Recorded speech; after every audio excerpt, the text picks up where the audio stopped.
Welcome. There's a truck passing.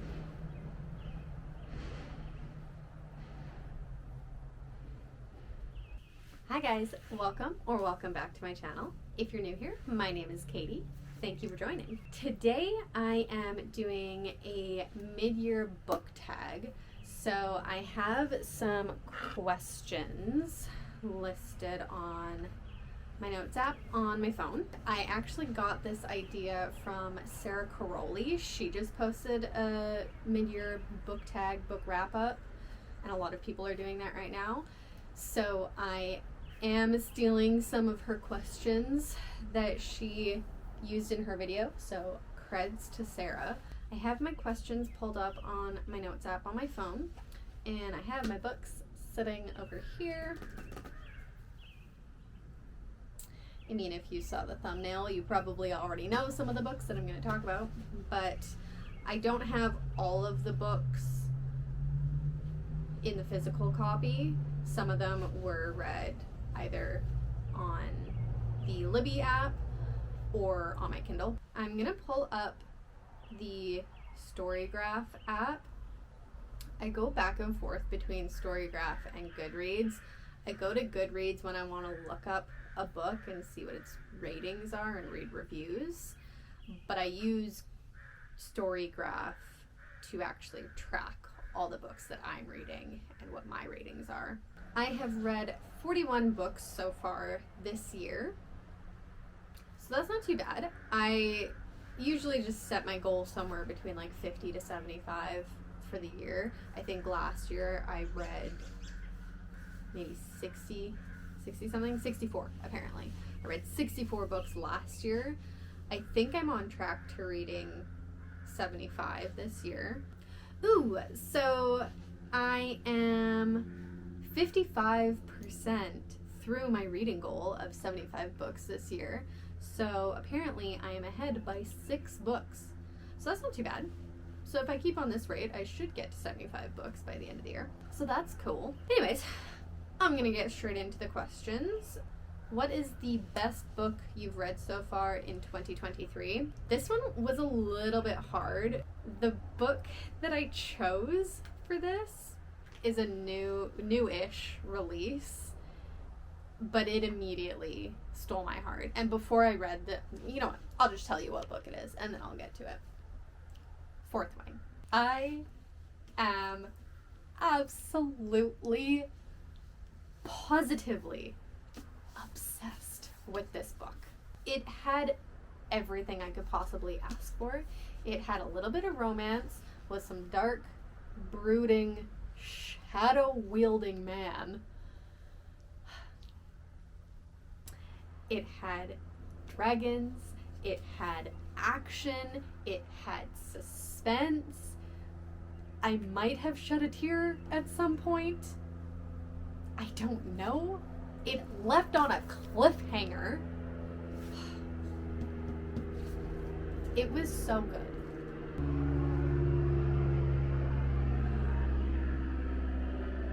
There's an airplane. By the way, our house is literally under a flight path, so there's probably always going to be an airplane going through my shots at some point. Anyways, need I say more? I am so freaking excited for the next book to come out in this series. Can we just also just talk about how beautiful this cover is? And the sprayed edges. I love dragons. Look at that. Cute little dragons. There is nothing I could find wrong with this. It had me on the edge of my seat the entire time. Okay, I think that's enough talking about this book. Amazing, amazing, amazing, amazing. Go read it. You need to read it right now. That is all. That's all I'm going to say. I'm going to put that one down on the ground. Next question. What is the best sequel you've read so far in 2023? I don't know if this technically counts because it is part of a longer series. It's not just like a duology. But my favorite second book in a series, or sequel to a first book, however you want to word it, yeah, ACOMAF. And I'm not even sorry about it. And this is what I was talking about when I said earlier it was hard for me to choose Fourth Wing as the best book, because I've read the ACOTAR series this year in its entirety. So it was hard. It was hard to choose Fourth Wing over any of the books from ACOTAR, but I had to do it. Fourth Wing stole my heart. But anyways, A Court of Mist and Fury, I gave this the spot of my favorite sequel because it's just so good. And along the same vein as Fourth Wing, there is some dark, brooding, shadow-wielding hunk of a man in this book too. What more can I say? I mean, you all know what this book is. We're not gonna pretend that you all haven't heard about this book. Even just holding this book, now I want to go through and reread it. I literally just finished reading A Court of Silver Flames, and now I want to go through and read all the books again because they're just so good. I'm actually really, really shocked that I have 2 fantasy books in my top favorites so far this year. I really wasn't into fantasy until this year. So the fact that my 2 favorite books so far this year were fantasy books, that's interesting. I am in my fantasy book reading girly era right now, and I am loving it. Next question. A new release you haven't read yet but want to. This is probably going to be a common theme in... Ew, there was a mosquito on me. Anyways, my answer is probably going to be similar to a lot of other people if they haven't already read this book. But I'm going to have to say Happy Place by Emily Henry. I liked Emily Henry's other books, but they were like solid 4-star reads for me. I don't think I gave any of them 5 stars. They were good, but they definitely weren't my favorite books of all time. But I've heard that her writing style has changed in Happy Place. So I don't know. I just want to give it a shot. Though I do kind of want to wait for it to come out in paperback, because right now it's only out in hardcover, and I have all her other books in paperbacks. So the OCD in me is waiting for the paperback to be released, but I don't know when that'll be. Anyways, I'm excited for it. I've heard that it's really good. I've heard good things about it, so I would like to read that. Next question. Most anticipated release for the second half of the year. I already mentioned it, but it's gonna be the sequel to Fourth Wing. It's called Iron Flame, and it is currently set to release on November 7th. The cover has not been released yet, but I'm so excited. I'm so excited to see the cover. That sounds so silly, and I never really used to care about covers, but because I love Fourth Wing so much, I want to see the cover. I want it to live up to my imagination, live up to my dreams. I'm counting down the days to November 7th till I can hold that book in my hands, and I will probably read it within like 24 hours because I just ate up the first one. Next question. Biggest surprise. I didn't think that I was gonna like this book as much as I did. I couldn't even tell you why. It just seemed like the type of book that I honestly thought there was a 50-50 chance that I would end up DNFing, and that is Magnolia Parks. I gave this book 5 stars immediately, and I did not think that I was going to do that. I 100% thought that I was going to start this book, maybe get halfway through, and then be like, meh, womp, out.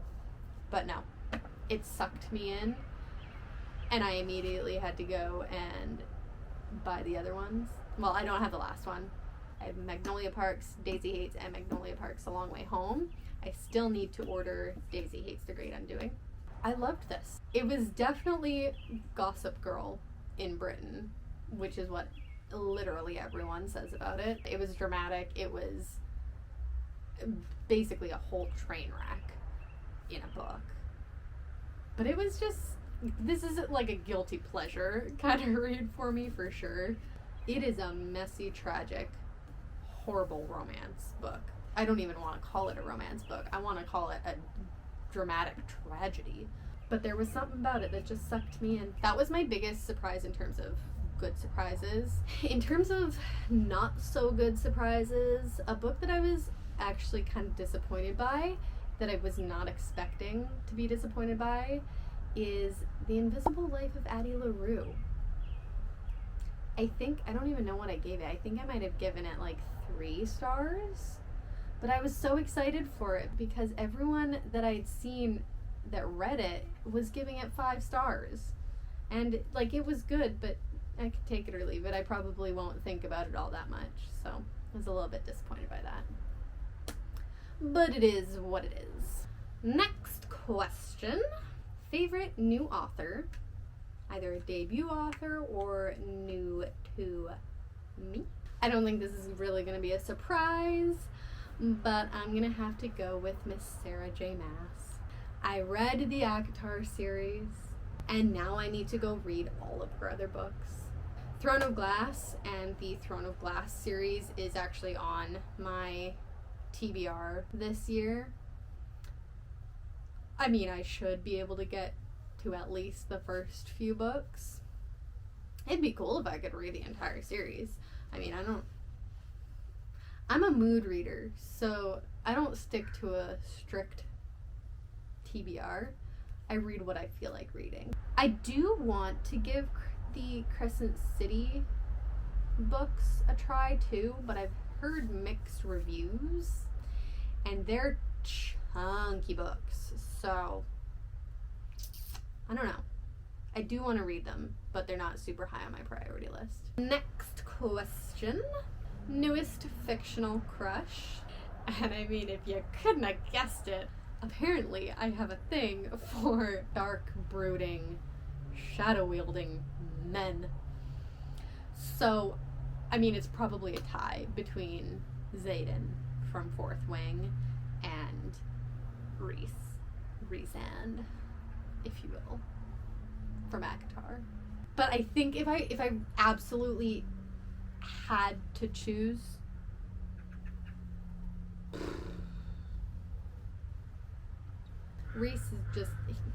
Rhysand, he will hold a special place in my heart. If you have read A Court of Mist and Fury, you know. Rhysand is just, he'll be in here, and he'll be in here. He lives rent-free up here. Sorry to my husband. Next question. A book that made you cry. This one was actually a tough one because I really don't cry all that often from books. There's very few that have made me cry. I don't even know if I have cried from any books this year. But I think if I had to choose one that would have, should have, could have made me cry, it would actually be Jennette McCurdy's memoir, I'm Glad My Mom Died. For obvious reasons. If you haven't read that book, I'm not a huge nonfiction memoir autobiography reader. I don't normally pick up those books. I got the audiobook from Libby, and Jennette McCurdy narrates it herself. And to hear her talk about her experiences and her life growing up, oh my god. I don't think I cried, but I could. I could have cried. It was a good book. I didn't want to give it a star rating because it's a memoir and it's someone's life, and I'm not rating someone's life. That seems horrible. But if I did rate it, I would have given it 5 stars. It was written really well, and it was just a very, very touching, emotional story. I mean, she did a good job making it, like, interesting. It was almost like I was reading a fiction book, but it obviously wasn't. It was real life, which actually made some of the stuff really hard to read. Go read it, but maybe look up trigger warnings. And next question. A book that made you happy. This one's kind of a hard one because the majority of the books that I've read this year have either been fantasies or thrillers, or fantasies with a romance subplot. Fantasies and thrillers, they aren't necessarily known for warm, fuzzy, feel-good-ness. So all my books make me happy. My 5-star books make me happy, but they don't give me that, like, warm, fuzzy feeling. So if I'm going for that warm, fuzzy sort of feeling, the only book that I can really think of for this, and I think one of the only romance books that I've actually read this year, would be Things We Hide from the Light. If I'm going to be totally honest, do I remember a ton about this book? No. Do I remember enjoying it? Yes. Do I remember getting butterflies from it? Yes.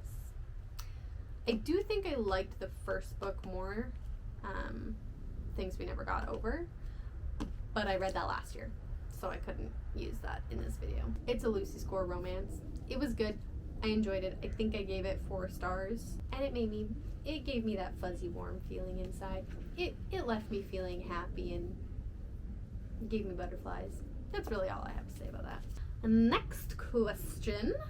The most beautiful book you've bought so far this year. For this question, I am choosing most beautiful physically to look at. The cover is beautiful. So with that,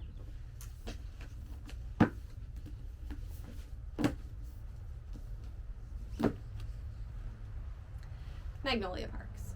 There's just something about these covers, even before I read the books, even when I thought that they were going to be trashy books that I wasn't going to like, I still was just obsessed with these.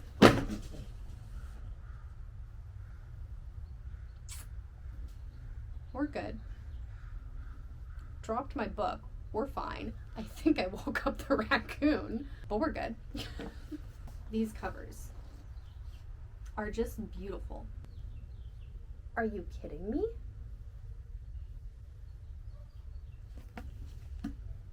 And if you've read the books, you know that every single element of this has a meaning to the story. Same with Daisy Hates. Look at this.